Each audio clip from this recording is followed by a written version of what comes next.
വിശദമായ വാർത്തയിലേക്ക്. യമനിൽ കഴിഞ്ഞ ദിവസം വൃദ്ധസദാക്രമണം അപലപനീയമെന്ന് ഫ്രാൻസിസ് മാർപ്പാപ്പ.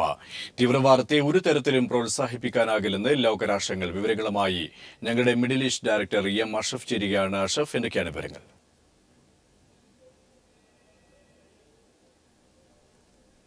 യമനിൽ വൃദ്ധസദനത്തിന് നേരെയുണ്ടായ ആക്രമണത്തിനെതിരെ വ്യാപകമായ പ്രതിഷേധം ഗൾഫ് രാജ്യങ്ങളടക്കം പ്രതിഷേധം പ്രകടിപ്പിച്ചിരിക്കുകയാണ്. 16 വൃദ്ധരായ നിസ്സഹായരായ വൃദ്ധരാണ് കൊല്ലപ്പെട്ടത്. ഇതിൽ 4 പേർ കന്യാസ്ത്രീകളാണ്. ഏതെനിൽ ഈ ക്രൂരമായ ആക്രമണം മനുഷ്യ മനസ്സാക്ഷിയെ ഞെട്ടിപ്പിക്കുന്നതാണെന്ന് പോപ്പ് ഫ്രാൻസിസ് മാർപ്പാപ്പ പ്രസ്താവനയിൽ പറഞ്ഞു. വൃദ്ധസദനത്തിൽ ആക്രമിച്ചു കയറിയ അക്രമി സംഘം ഒരു ഗാർഡിനെ കൊല്ലുകയും ജീവനക്കാരെ നേരെ വെടിയുയർത്തുകയും ചെയ്തു. അതിക്രൂരമായ ഒരു നരഹത്യയാണിതെന്നും ഇത് ലോക മനസ്സാക്ഷിയെ ഉണർത്തണമെന്നും മാർപ്പാപ്പ പറഞ്ഞു. അതുപോലെ തന്നെ ഗൾഫ് രാജ്യങ്ങൾ തന്നെ ഗൾഫ് സഹകരണ കൗൺസിൽ ഒന്നടങ്കം ഈ ആക്രമണത്തെ അപലപിച്ചിരിക്കുകയാണ്. ആരാണ് ആക്രമണത്തിന് പിന്നിൽ എന്ന കാര്യം വ്യക്തമല്ലെങ്കിലും ISIS ഭീകരരാണ് ഇതിന് പിന്നിലെന്ന് സംശയമുണ്ട്. കാരണം യമനിന്റെ തലസ്ഥാനമായ ഏദൻ ഇപ്പോൾ ഏകദേശം ISIS ഭീകരരുടെ കീഴിലാണ്. എന്നാൽ ഈ ദാരുണമായ ആക്രമണത്തിന്റെ ഉത്തരവാദിത്തം ഏറ്റെടുത്തുകൊണ്ട് ISIS ഇതുവരെ മുന്നോട്ട് വന്നിട്ടില്ല. ഇത്തരം ആക്രമണങ്ങൾ ഉണ്ടാകുമ്പോൾ ഇനി ഒരു ആക്രമണം ഉണ്ടാവാത്ത വിധത്തിൽ, ഈ ഇത്തരം നരഹത്യ ഉണ്ടാവാത്ത വിധത്തിൽ ലോക മനസാക്ഷി അതനുസരിച്ച് ഉയരുകയും അത് ഇതിനെ ശക്തമായ രീതിയിൽ അപലപിക്കുകയും ചെയ്യണമെന്ന് ലോകരാജ്യങ്ങൾ, ഗൾഫ് രാജ്യങ്ങളടക്കം, ഗൾഫ് സഹകരണ കൗൺസിൽ രാജ്യങ്ങളടക്കം ഒരേ ഭാഷയിൽ ആവശ്യപ്പെട്ടിരിക്കുകയാണ്. ഈ മഷഫാണ് വിശദാംശങ്ങൾ നൽകിയത്. ലോകത്തെ അതിസമ്പന്നർ ജീവിക്കാൻ ഇഷ്ടപ്പെടുന്ന മുഖ്യ നഗരങ്ങളുടെ പട്ടികയിൽ ദുബൈയും ഇടം നേടി. ലണ്ടൻ, ന്യൂയോർക്ക്, സിംഗപ്പൂർ, ഹോങ്കോങ് എന്നീ നഗരങ്ങളുടെ പട്ടികയിലാണ് ദുബായ് ഇടം പിടിച്ചിരിക്കുന്നത്. അതിസമ്പന്നരായവർ ബിസിനസ് നടത്താനും നിക്ഷേപിക്കാനും കുട്ടികളെ പഠിപ്പിക്കാനും ഇഷ്ടപ്പെടുന്ന നഗരങ്ങളാണിവ. വിശ്രമത്തിനായി ഈ വിഭാഗം തിരഞ്ഞെടുക്കുന്ന നഗരത്തിന്റെ പട്ടികയിലും ദുബായ് ഇടം നേടി. നൈറ്റ് ഫ്രാങ്കിന്റെ വെൽത്ത് റിപ്പോർട്ടിലാണ് ദുബൈക്ക് ഈ നേട്ടം. ദുബായിൽ നിയമം ലംഘിക്കുന്ന മെഡിക്കൽ സ്ഥാപനങ്ങൾക്കെതിരെ അധികൃതർ നടപടികൾ ശക്തമാക്കി. നിയമം ലംഘിച്ച 7 മെഡിക്കൽ സ്ഥാപനങ്ങൾ അടപ്പിച്ചതായി ഹെൽത്ത് അതോറിറ്റി അധികൃതർ അറിയിച്ചു. കടുത്ത നിയമലംഘനങ്ങൾ കണ്ടെത്തിയ 5 ഡോക്ടർമാരുടെ ലൈസൻസും റദ്ദാക്കി. 4 ചികിത്സാ കേന്ദ്രങ്ങളും 3 ഫാർമസികളുമാണ് അടപ്പിച്ചത്. ലൈസൻസ് റദ്ദാക്കപ്പെട്ട ഡോക്ടർമാരുടെ വിശദാംശങ്ങൾ കരിമ്പട്ടികയിൽ ഉൾപ്പെടുത്തിയിട്ടുണ്ട്. ലഹരിമരുന്നടങ്ങിയ ഔഷധങ്ങൾ നൽകിയവരും രോഗികളെ വേണ്ടവിധം പരിഗണിക്കാത്ത ഡോക്ടർമാരുമാണ് നടപടികൾക്ക് വിധേയരായത്. ലംഘനങ്ങൾ ആവർത്തിക്കുന്നതായി കണ്ടെത്തിയാൽ സ്ഥാപനങ്ങളുടെ ലൈസൻസ് റദ്ദാക്കുമെന്നും ഹെൽത്ത് അതോറിറ്റി അധികൃതർ അറിയിച്ചു. കവി ONV കുറുപ്പ്, മാധ്യമപ്രവർത്തകൻ TN ഗോപകുമാർ എന്നിവരുടെ പേരിൽ ദുബായിലെ സീഷൽ ഇവന്റ്സ് അവാർഡുകൾ നൽകുന്നു. വിവിധ മേഖലകളിലെ സമഗ്ര സംഭാവനകളെ മുൻനിർത്തിയാണ് അവാർഡുകൾ. സാഹിത്യരംഗത്തെ കുലപതിയായിരുന്ന കവി ONVയുടെയും മാധ്യമരംഗത്തെ കുലപതി TN ഗോപകുമാറിന്റെ പേരിലുമാണ് സീഷൽ ഇവന്റ്സ് പുരസ്കാരം ഏർപ്പെടുത്തുന്നത്. ഭൂമിയിലെ നീതിക്ക് വേണ്ടി എക്കാലവും തന്റെ വാക്കുകൾ കെടാവിളക്കായി കാത്തുസൂക്ഷിച്ച പ്രതിഭയായിരുന്നു കവി ONV എന്ന് പുരസ്കാര പ്രഖ്യാപന ചടങ്ങിൽ പങ്കെടുത്തവർ അഭിപ്രായപ്പെട്ടു. മാധ്യമ പ്രവർത്തകരായ EM അഷറഫ്, ഐപ്പോള്ളിക്കാടൻ എന്നിവർ TN ഗോപകുമാറിനെ അനുസ്മരിച്ച് സംസാരിച്ചു. പ്രവാസി എഴുത്തുകാരൻ ജ്യോതികുമാർ ONVയെ അനുസ്മരിച്ചു. KL ഗോപി ചടങ്ങിൽ അധ്യക്ഷത വഹിച്ചു. ഇനി വരുന്ന തലമുറകൾക്ക് ഒരു മയിൽപ്പീലി കണക്കെ പ്രതീക്ഷ നൽകിയ കവിയായിരുന്നു ONV എന്ന് KL ഗോപി അഭിപ്രായപ്പെട്ടു. സാഹിത്യരംഗത്തെയും മാധ്യമരംഗത്തെയും സമഗ്ര സംഭാവന മുൻനിർത്തിയാണ് ONVയുടെയും TN ഗോപകുമാറിന്റെയും പേരിൽ അവാർഡുകൾ നൽകുന്നത്. 1 ലക്ഷം രൂപയും പ്രശംസാപത്രവുമാണ് ഓരോ അവാർഡിനും നിശ്ചയിച്ചിട്ടുള്ളത്. ദുബായ് തുലിപ്പിൻ ഹോട്ടലിൽ നടന്ന ചടങ്ങിൽ സീഷൽ ഇവന്റ്സ് പ്രവർത്തകരായ ജെറിൻ ജേക്കബ് സ്വാഗതവും ശരത് കണ്ണൂർ നന്ദിയും പറഞ്ഞു. News bureau, Dubai. സൗദിയിലെ വൈദ്യുതി മേഖലയിലും സ്വകാര്യവൽക്കരണത്തിനുള്ള ആലോചനകൾ പുരോഗമിക്കുന്നു. സൗരോർജ്ജം പോലുള്ള ബദൽ ഊർജ്ജ മേഖലകളിലേക്കുള്ള മാറ്റം സമയബന്ധിതമായി നടപ്പാക്കാനുള്ള മാർഗരേഖയും അധികൃതർ തയ്യാറാക്കി. വൈദ്യുതി മേഖലയിൽ സ്വകാര്യവൽക്കരണം നടപ്പാക്കാനുള്ള സമ്പൂർണ്ണ പദ്ധതി പബ്ലിക് അതോറിറ്റി ഫോർ ഇലക്ട്രിസിറ്റിയുടെ കാർമ്മികത്വത്തിലാണ് പൂർത്തിയാക്കുന്നത്. സൗദിയിലെ വൈദ്യുതി മേഖലയിലും സ്വകാര്യവൽക്കരണത്തിനുള്ള ആലോചനകൾ പുരോഗമിക്കുന്നു. സൌരോർജ്ജം പോലുള്ള ബദൽ ഊർജ്ജ മേഖലകളിലേക്ക് മാറ്റം സമയബന്ധിതമായി നടപ്പാക്കാനുള്ള മാർഗരേഖയും അധികൃതർ തയ്യാറാക്കിയിട്ടുണ്ട്. വൈദ്യുതി മേഖലയിൽ സ്വകാര്യവൽക്കരണം നടപ്പാക്കാനുള്ള സമ്പൂർണ്ണ പദ്ധതി പബ്ലിക് അതോറിറ്റി ഫോർ ഇലക്ട്രിസിറ്റിയുടെ കാർമ്മികത്വത്തിലാണ് പൂർത്തിയാക്കിയിരിക്കുന്നത്. നയരൂപവൽക്കരണ സമിതികൾക്ക് ഈ നിർദ്ദേശങ്ങൾ കൈമാറുകയും ചെയ്തു കഴിഞ്ഞു. ഉൽപാദനം, പ്രസരണം, സേവനം എന്നിവയ്ക്കായി വ്യത്യസ്ത കമ്പനികൾ രൂപവൽക്കരിച്ച് മേഖലയെ നവീകരിക്കാനാണ് ഉദ്ദേശം. ജനങ്ങൾ താമസിക്കുന്ന 99.5% പ്രദേശത്തും വൈദ്യുതി എത്തിക്കാൻ ഇതിനകം അതോറിറ്റിക്കായിട്ടുണ്ട്. വരും മാസങ്ങളിൽ 100% പൂർത്തിയാക്കാനുള്ള ശ്രമമാണ് പുരോഗമിക്കുന്നത്.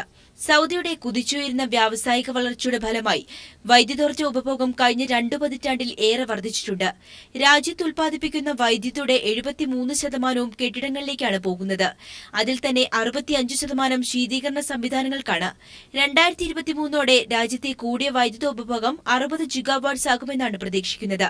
ഈ ആവശ്യം നിറവേറ്റാൻ വേണ്ട നിക്ഷേപത്തിന്റെ തോത് $90 ബില്യൺ മുകളിൽ വരും. സ്വകാര്യവൽക്കരണം ഇതിന് സഹായകരമാകുമെന്നാണ് കരുതപ്പെടുന്നത്. News bureau, Dammam.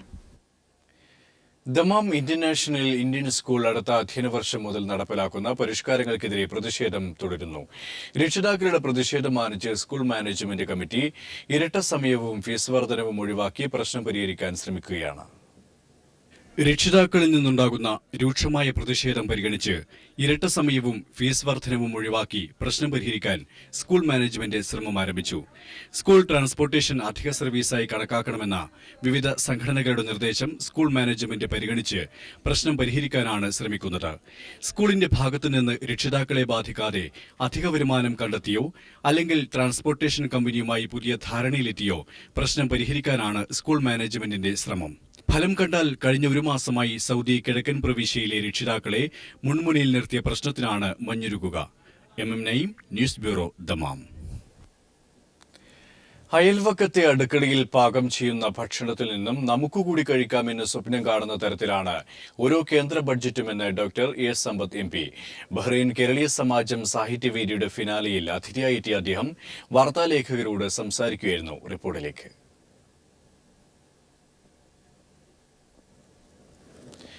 മറ്റു വാർത്തയിലേക്ക്. മുൻ മന്ത്രി MV രാഘവന്റെ പേരിലുള്ള MVR സ്മൃതി ഫൗണ്ടേഷൻ പുരസ്കാരങ്ങൾ സമ്മാനിച്ചു. ദുബായിൽ നടന്ന ചടങ്ങിലാണ് പുരസ്കാരങ്ങൾ നൽകിയത്. MV രാഘവന്റെ മകനും മാധ്യമപ്രവർത്തകനുമായ MV നികേഷ് കുമാറിൽ നിന്നും Mathrubhumi Gulf bureau chief PP Saseendran, സാമൂഹിക പ്രവർത്തകൻ പുന്നക്കൽ മുഹമ്മദ് അലി എന്നിവർ പുരസ്കാരങ്ങൾ ഏറ്റുവാങ്ങി. അഡ്വക്കേറ്റ് TK ഹാഷിഖ് അധ്യക്ഷത വഹിച്ചു. Sharjah Indian association president advocate YA റഹീമിനെയും ചടങ്ങിൽ ആദരിച്ചു. ജലീൽ പട്ടാമ്പി, അബ്ദുൽ ഖാദർ പനങ്ങാട്, TP സുധീഷ്, നിസാർ തളങ്കര, രശ്മി രഞ്ജൻ എന്നിവർ പ്രസംഗിച്ചു.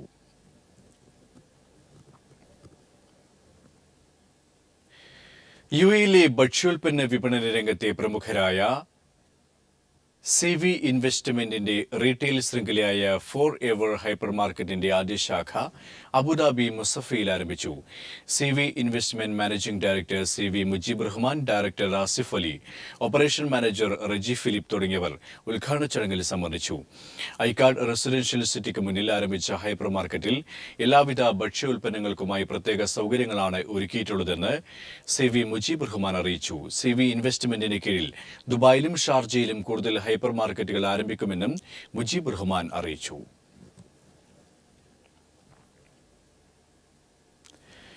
മലേഷ്യയിലെ അന്താരാഷ്ട്ര ഇസ്ലാമിക് യൂണിവേഴ്സിറ്റി ദേശീയോദ്ഗ്രഥനത്തിനും സൗഹൃദത്തിനുമായി ഏർപ്പെടുത്തിയ അന്താരാഷ്ട്ര ഹ്യൂമാനിറ്റേറിയൻ അവാർഡ് പ്രമുഖ വ്യവസായിയും ഇറാം ഗ്രൂപ്പ് ചെയർമാനുമായ ഡോക്ടർ സിദ്ദിഖ് അഹമ്മദ് ഏറ്റുവാങ്ങി.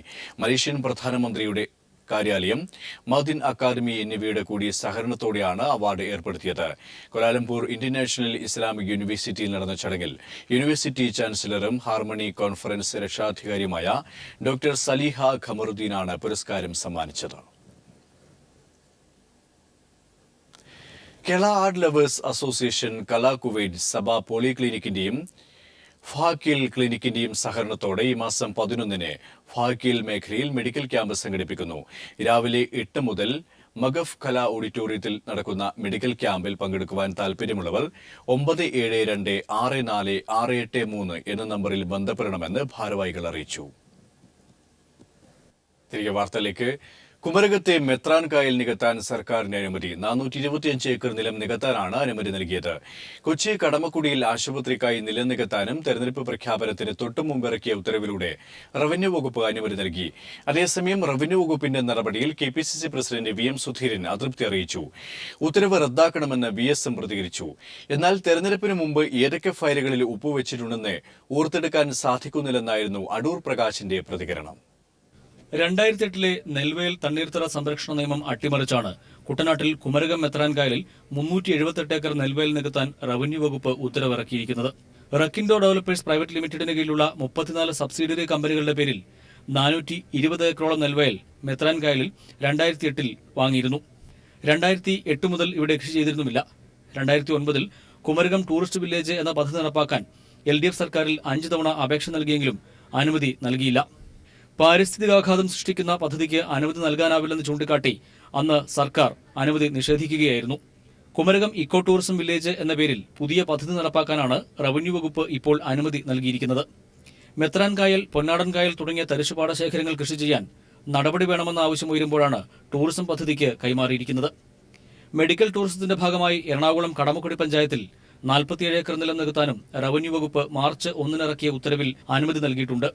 മൾട്ടിനാഷണൽ സൂപ്പർ സ്പെഷ്യാലിറ്റി ആശുപത്രി സ്ഥാപിക്കാനാണ് ഇവിടെ സ്വകാര്യ കമ്പനിക്ക് നെൽവയൽ നികത്താൻ അനുമതി നൽകിയിരിക്കുന്നത്. നേരത്തെ മെത്രാൻ കായൽ നികത്താൻ അനുമതി നൽകാൻ നീക്കം നടന്നിരുന്നു. ശക്തമായ എതിർപ്പുയർന്ന സാഹചര്യത്തിൽ റവന്യൂ വകുപ്പ് അന്ന് തീരുമാനം മാറ്റി.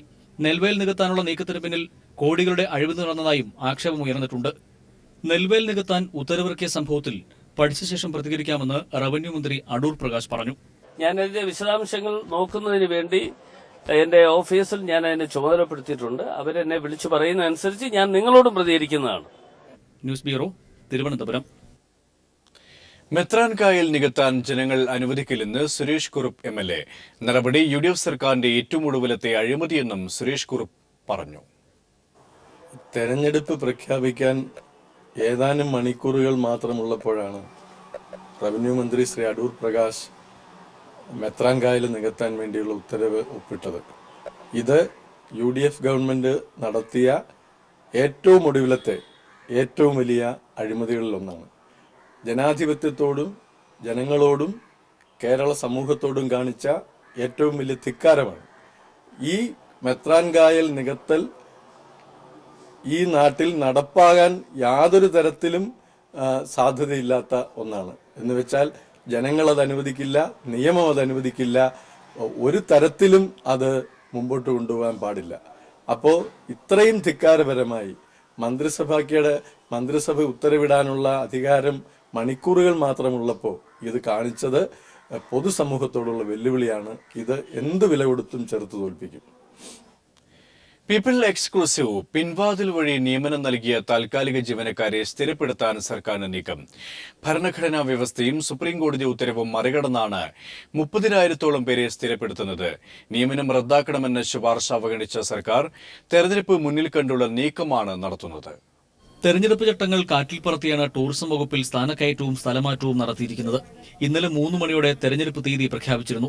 ഇതിനുശേഷം സ്ഥലമാറ്റങ്ങളും സ്ഥാനക്കയറ്റങ്ങളും നൽകാൻ പാടില്ലെന്നിരിക്കെയാണ് ചട്ടലംഘനം നടത്തിയിരിക്കുന്നത്. വൈകിട്ട് 6 മണിയോടെയാണ് ഡെപ്യൂട്ടി ഡയറക്ടർ, ജോയിന്റ് ഡയറക്ടർ തസ്തികയിൽ ഉൾപ്പെടെയുള്ളവർക്ക് സ്ഥാനക്കയറ്റവും സ്ഥലമാറ്റവും നൽകിയിരിക്കുന്നത്. ഭരണാനുകൂല സംഘടനയിൽപ്പെട്ടവർക്ക് താൽപര്യമുള്ള സ്ഥലങ്ങളിലേക്കാണ് സ്ഥലമാറ്റം നടത്തിയിരിക്കുന്നത്. സീനിയോറിറ്റി കാറ്റിൽ പറത്തിയുമാണ് സ്ഥലമാറ്റം. തെരഞ്ഞെടുപ്പ് പെരുമാറ്റച്ചട്ടം ലംഘിച്ചുള്ള സ്ഥലമാറ്റം റദ്ദാക്കണമെന്നും പിന്നിലെ അഴിമതി അന്വേഷിക്കണമെന്നും ആവശ്യപ്പെട്ട് NGO യൂണിയന്റെയും KGOയുടെയും നേതൃത്വത്തിൽ ടൂറിസം ഡയറക്ടറേറ്റിലേക്ക് മാർച്ച് നടത്തി. KGOA സംസ്ഥാന ജനറൽ സെക്രട്ടറി പ്രൊഫസർ സുഹൃത് കുമാർ അടിയന്തരമായി ഈ ട്രാൻസ്ഫർ ഉത്തരവ് മരവിപ്പിക്കുകയും മായാദേവിക്ക് അർഹതപ്പെട്ട ട്രാൻസ്ഫർ തിരുവനന്തപുരത്തേക്ക് നൽകുകയും ചെയ്യണം എന്നുള്ളതാണ് ജീവനക്കാരുടെ ആവശ്യം. ഗസറ്റ് നോട്ടിഫിക്കേഷൻ ഇല്ലാതെയാണ് സ്ഥലമാറ്റ ഉത്തരവ് ഇറക്കിയിരിക്കുന്നതെന്നും ആക്ഷേപമുണ്ട്. News bureau, Thiruvananthapuram. JNU union chairman കനയ്യകുമാറിനെ കൊലപ്പെടുത്താൻ ആഹ്വാനം ചെയ്ത് ദില്ലിയിൽ വ്യാപക പോസ്റ്റർ പ്രചരണം. വെടിവെച്ച് കൊലപ്പെടുത്തുന്നവർക്ക് 11 ലക്ഷം രൂപ പാരിതോഷികം നൽകുമെന്നും പൂർവാഞ്ചൽ സേന എന്ന സംഘടനയുടെ പേരിൽ പതിച്ച പോസ്റ്ററിൽ പ്രഖ്യാപിക്കുന്നു. കനയ്യയുടെ നാവറുത്താൽ 5 ലക്ഷം രൂപ പാരിതോഷികം നൽകുമെന്ന പ്രഖ്യാപനവുമായി യുവമോർച്ച നേതാവ് കുൽദീപ് വർഷിണി രംഗത്തെത്തി. ദില്ലിയിലെ വിവിധ മന്ത്രാലയങ്ങളുടെ ചുമരുകളിലും തന്ത്രപ്രധാന കേന്ദ്രങ്ങളിലുമെല്ലാം തന്നെയും കനകയകുമാറിനെ വധിക്കുന്നവർക്ക് പാരിതോഷികം പ്രഖ്യാപിച്ച് ഇത്തരത്തിലുള്ള പോസ്റ്ററുകൾ പതിച്ചിട്ടുണ്ട്. കൃഷി മന്ത്രാലയം, മാനവ വിഭവശേഷി മന്ത്രാലയം, press club of India, national media centre തുടങ്ങിയ പ്രധാന കേന്ദ്രങ്ങളുടെ ചുമരുകളിലാണ് പോസ്റ്ററുകൾ പ്രത്യക്ഷപ്പെട്ടത്. വന്ദേ മാതരം എന്ന ആമുഖത്തോടുകൂടി തുടങ്ങുന്ന വാചകത്തിൽ രാജ്യദ്രോഹിയായ കനയ്യകുമാറിനെ വധിക്കണമെന്ന് ആഹ്വാനം ചെയ്യുന്നു.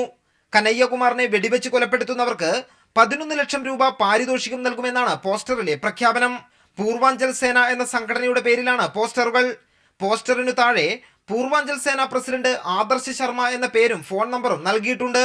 പോസ്റ്ററുകൾ പ്രത്യക്ഷപ്പെട്ട വാർത്ത മാധ്യമങ്ങളിൽ വന്നതോടെ ദില്ലി പോലീസ് എത്തി ഇവ നീക്കം ചെയ്തു. ഇതിനിടെ കനയ്യകുമാറിന്റെ നാവറുത്താൽ 5 ലക്ഷം രൂപ പാരിതോഷികം നൽകുമെന്ന പ്രഖ്യാപനമാണ് യുവമോർച്ച നേതാവ് കുൽദീപ് വർഷിണി നടത്തിയത്. യുവമോർച്ചയുടെ ഉത്തർപ്രദേശിലെ ബദുവാൻ ജില്ലാ പ്രസിഡന്റാണ് Kuldeep Varshini. M Santhosh, Delhi.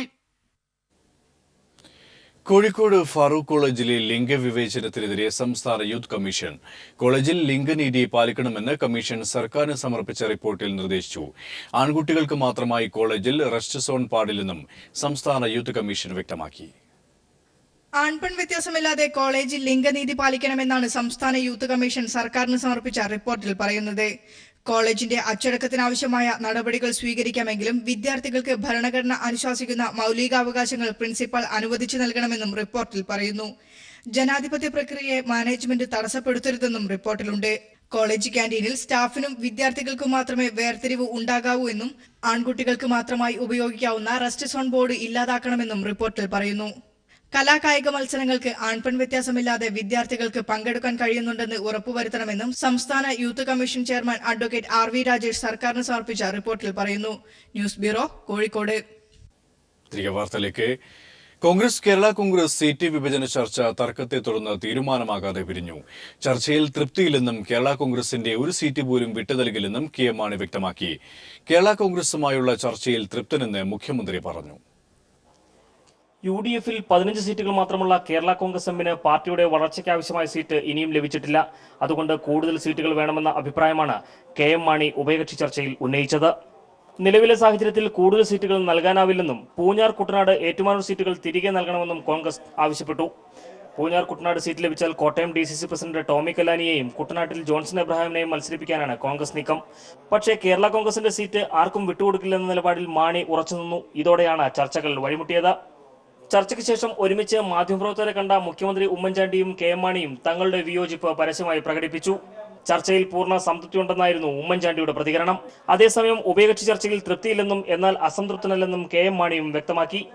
KPCC president VM Sudheeran, UDF convener PP Thankachan, മന്ത്രിമാരായ രമേശ് ചെന്നിത്തല, PJ ജോസഫ് തുടങ്ങിയവരും ചർച്ചയിൽ പങ്കെടുത്തു. അടുത്ത മാസം 10-ന് തിരുവനന്തപുരത്ത് വീണ്ടും ഇരു പാർട്ടികളും തമ്മിൽ ചർച്ച നടത്തും. News bureau, Kottayam. കേരള കോൺഗ്രസിൽ കൂട്ടരാജി. കേരള കോൺഗ്രസ് ജനറൽ സെക്രട്ടറിയും മുൻ MP-യുമായിരുന്ന വക്കച്ചൻ മറ്റത്തിൽ സംസ്ഥാന സെക്രട്ടേറിയറ്റ് അംഗം ജോസ് കൊച്ചുപുര എന്നിവരുൾപ്പെടെയുള്ളവരാണ് രാജിവെച്ചത്. കൂടുതൽ രാജികൾ ഇനിയും ഉണ്ടാകുമെന്നാണ് സൂചന. കേരള കോൺഗ്രസിന്റെ ഈറ്റില്ലമായ കോട്ടയത്ത് മാണി വിഭാഗത്തിന് കനത്ത ആഘാതമേൽപ്പിച്ചുകൊണ്ടാണ് പാർട്ടി പ്രവർത്തകർ ഒന്നൊന്നായി ഫ്രാൻസിസ് ജോർജിന് പിന്തുണ പ്രഖ്യാപിച്ച് രംഗത്ത് വന്നിട്ടുള്ളത്. കേരള കോൺഗ്രസ് നേതാവും മുൻ MP-യുമായ വക്കച്ചൻ മറ്റത്തിൽ പാർട്ടിയിൽ നിന്നും രാജിവെച്ചു. പാർട്ടി സംസ്ഥാന കമ്മിറ്റി അംഗം ജോസ് കൊച്ചുപുര, യൂത്ത് ഫ്രണ്ട് നേതാവ് അഡ്വക്കേറ്റ് മൈക്കിൾ ജെയിംസ് എന്നിവരും പാർട്ടി വിട്ടു. ജില്ലയുടെ വിവിധ ഭാഗങ്ങളിൽ നിന്നും നിരവധി പ്രവർത്തകരും ഫ്രാൻസിസ് ജോർജിനെ അനുകൂലിച്ച് പാർട്ടി വിടുന്ന സാഹചര്യമാണ് നിലനിൽക്കുന്നത്. യൂത്ത് ഫ്രണ്ട് M സംഘടനാ ചുമതല വഹിക്കുന്ന ജനറൽ സെക്രട്ടറി അഡ്വക്കേറ്റ് മൈക്കിൾ ജെയിംസിന്റെ നേതൃത്വത്തിൽ 25 സംസ്ഥാന കമ്മിറ്റി അംഗങ്ങളും ജില്ലാ ഭാരവാഹികളും കോട്ടയത്ത് TVയിൽ യോഗം ചേർന്നു. ജോസ് കെ മാണി MP-യുടെ പോക്കറ്റ് സംഘടനയാക്കി യൂത്ത് ഫ്രണ്ടിനെ മാറ്റാനുള്ള നീക്കത്തിൽ പ്രതിഷേധിച്ച് ഇവർ യൂത്ത് ഫ്രണ്ട് M-നെ പിളർത്തി രാജി പ്രഖ്യാപനം നടത്തി. ഫ്രാൻസിസ് ജോർജ് കോട്ടയത്തെത്തി യൂത്ത് ഫ്രണ്ട് യോഗത്തെ അഭിവാദ്യം ചെയ്തു. 64-ലെ കേരള കോൺഗ്രസിനെ പുനരുജ്ജീവിപ്പിക്കാനുള്ള ശ്രമമാണ് തങ്ങളുടേതെന്നും PJ ജോസഫും വരുമെന്ന വിശ്വാസമുണ്ടെന്നും ഫ്രാൻസിസ് ജോർജ് വ്യക്തമാക്കി. കേരള കോൺഗ്രസ് പാർട്ടിയുടെ 64-ൽ രൂപം കൊണ്ട കേരള കോൺഗ്രസ് പ്രസ്ഥാനത്തിന്റെ ആശയങ്ങളും ലക്ഷ്യങ്ങളും ഒക്കെ അത് ലക്ഷ്യപ്രാപ്തിയിൽ എത്തിക്കാനുള്ള ഒരു പുനരുജ്ജീവനമാണ് കേരളത്തിലെ ജനങ്ങൾ ആഗ്രഹിക്കുന്നത്. വരും ദിനങ്ങളിൽ പല നേതാക്കളും മാണി വിഭാഗത്തെ കൈവിട്ട് ഫ്രാൻസിസ് ജോർജിനൊപ്പം ചേരാനുള്ള സാധ്യതയും ഇപ്പോൾ ഏറിയിരിക്കുകയാണ്. TP Prashanth, news bureau, Kottayam. Seat ചർച്ച തീരാതെ ലീഗ് സ്ഥാനാർത്ഥികളെ പ്രഖ്യാപിച്ചത് UDF സംവിധാനം തകർന്നതിന് തെളിവെന്ന് കോടിയേരി ബാലകൃഷ്ണൻ. ഇടതുമുന്നണിയിലേക്ക് വന്നവർക്ക് അർഹിക്കുന്ന പരിഗണന നൽകുമെന്നും കോടിയേരി വ്യക്തമാക്കി. UDF-ൽ ആലോചിക്കാതെ പ്രഖ്യാപിച്ചു എന്നത് മുന്നണി സംവിധാനത്തിൽ പുതിയൊരു അനുഭവമാണ്. ഇത് ഐക്യജനാധിപത്യ മുന്നണിയുടെ കെട്ടുറപ്പ് തകർന്നു. അവർ സംഘടനാപരമായി ശിഥിലമായി കൊണ്ടിരിക്കുന്നതിൻ്റെ തെളിവാണ്. UDFന്റെ തീരുമാനത്തിന് കാത്തിരിക്കാതെ മുസ്ലിം ലീഗ് തന്നെ കുറേ സ്ഥാനാർത്ഥികളെ അങ്ങോട്ട് പ്രഖ്യാപിച്ചു. അപ്പം UDF എടുക്കുന്ന തീരുമാനമൊന്നും ഞങ്ങൾക്ക് ബാധകമല്ല, ഞങ്ങൾ മുസ്ലിം ലീഗിൻ്റെ തീരുമാനം ഞങ്ങൾ നടപ്പാക്കും എന്നൊരു നിലപാടാണ് ലീഗ് സ്വീകരിച്ചിരിക്കുന്നത്. ഇത് കേരളത്തിൻ്റെ മുന്നണി ചരിത്രത്തിൽ ആദ്യത്തെ ഒരു സംഭവമാണ്. തെരഞ്ഞെടുപ്പ് പെരുമാറ്റച്ചട്ടം നിലവിൽ വന്നതിനാൽ KSFE-യിലെ പാർട്ട് ടൈം സ്വീപ്പർ തസ്തികയിലേക്കുള്ള ഇന്റർവ്യൂ മാറ്റിവെച്ചു. വിവിധ ജില്ലകളിലായി ഈ മാസം 5, 8, 9, 10, 11 തീയതികളിൽ നടത്താനിരുന്ന ഇന്റർവ്യൂ ആണ് മാറ്റിവെച്ചത്. പുതുക്കിയ സമയക്രമം പിന്നീട് അറിയിക്കുമെന്ന് KSFE ഡെപ്യൂട്ടി ജനറൽ മാനേജർ അറിയിച്ചു. മലേഷ്യൻ വിനോദസഞ്ചാര മേഖലയുടെ പ്രചരണാർത്ഥമുള്ള സെയിൽസ് മിഷന് കൊച്ചിയിൽ തുടക്കമായി. ഇന്ത്യ, ശ്രീലങ്ക രാജ്യങ്ങളിൽ നിന്നും കൂടുതൽ വിനോദസഞ്ചാരികളെ മലേഷ്യയിൽ എത്തിക്കുക എന്ന ലക്ഷ്യത്തോടെയാണ് സെയിൽസ് മിഷൻ. മലേഷ്യൻ ടൂറിസം സാംസ്കാരിക മന്ത്രിയുടെ ഇന്ത്യൻ കമ്മ്യൂണിറ്റി റിലേഷൻസ് ഉപദേശകൻ ദൽജിത് സിംഗിന്റെ നേതൃത്വത്തിലുള്ള 57-അംഗ സംഘമാണ് മിഷന്റെ ഭാഗമായി എത്തിയത്. മലേഷ്യയിലെയും ഇന്ത്യയിലെയും ട്രാവൽ ഓപ്പറേറ്റർമാർക്ക് ആശയവിനിമയം സുഖകരമാക്കുന്നതിനുള്ള ട്രാവൽ മാർട്ടും സെയിൽസ് മിഷന്റെ ഭാഗമായി ഒരുക്കി. GITD സംഘടിപ്പിക്കുന്ന ഗ്ലോബൽ എക്സ്പോ 2016 കണ്ണൂരിൽ ആരംഭിച്ചു. ജില്ലാ panchayat president KV Sumesh global expo ഉദ്ഘാടനം ചെയ്തു. ഫാഷൻ ഡിസൈനിംഗ് രംഗത്തെ സാധ്യതകൾ പ്രയോജനപ്പെടുത്തിയ മികച്ച തൊഴിൽ കണ്ടെത്താൻ പ്രാപ്തരാക്കുന്ന GITD-യിലെ വിദ്യാർത്ഥികളും പരിശീലകരും ചേർന്ന് നിർമ്മിച്ച കരകൗശല വസ്തുക്കൾ, വസ്ത്രങ്ങൾ എന്നിവയാണ് പ്രദർശനത്തിൽ ഉള്ളത്.